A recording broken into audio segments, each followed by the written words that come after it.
हम मुनि झा आरेकटा बहुत सुंदर बेटी विवाह के गीत सुना रहल छी। तो सुनू ई बेटी विवाह के गीत। पीपरा की गाछी तर खटिया ओछाओल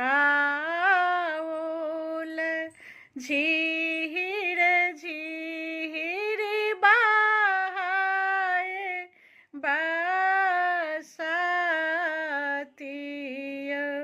झीर झीर बहाए बसतिया ताही खाट सुतलानी धिया के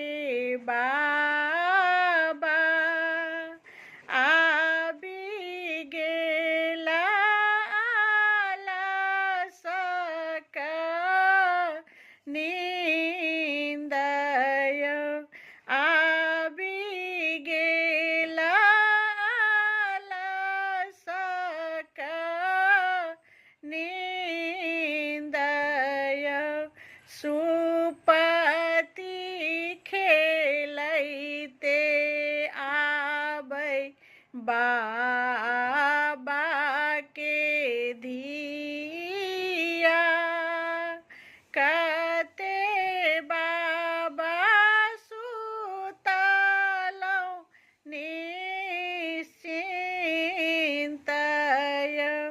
कते बाबा सुतलौ निश्चिंतय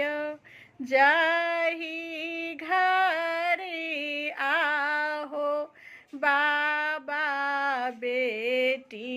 छथि कुमारी सेहो कोना सुतल निश्चिंतय सेहो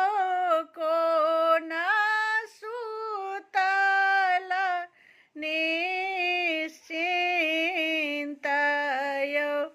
आधी राति सुतलौ बेटी आधी राति जगलौ